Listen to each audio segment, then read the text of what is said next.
wararkii u dambeeyay ku faafay caalamka waxaa ka mid ah raggii Soomaaliyeed inay u wada dhoofeen dalka Morocco si ay xaasas u soo guursadaan. Nimankii dalka u dhoofay Morocco ayaan wareysanay waxaana yiraahdeen xagga guurku aad u jaban yahay ay ka soo yaaceen hablihii Soomaaliyeed oo 10,000 ilaa 15,000 ku sheegtay.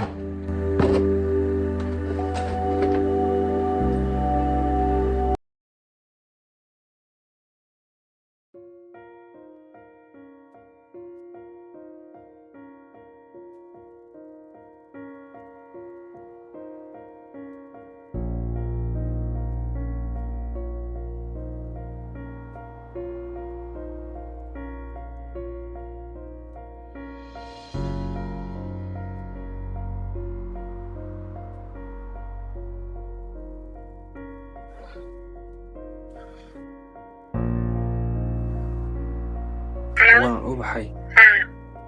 يورون ما شاء الله والله waxaan ku weydiiyay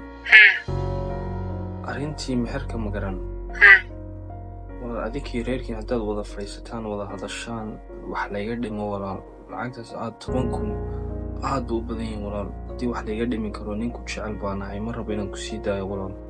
ما 10,000 wax ka yar la aqbali maayo 10,000 xageen ka keenaa walaal 10,000 hadan lacag haysto wallahi 10,000 wax ka badan waan ku oroosi lahaa walaal haddaba lacag haga aniga maxaad i taraysa wariyaa walaal alwaay aan kugu soo celiyo 10,000 wax ka yar ha ku soo talagelin hay aan kugu soo celiyo waay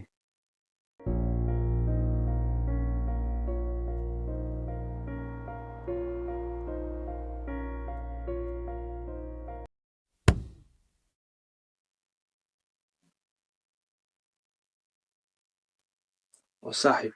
صاحب نو اللي عاوشي بالدنيا كلها هيا نو إننا نشعلي وراوينا نقصته صح سنو العق وهليه بيسارين مركا هذين عندك يا أصحابتي أنت تسكت صار العق ليسوك أوروري صاحبية marka lacag imisa ah 10,000 صاحب 10,000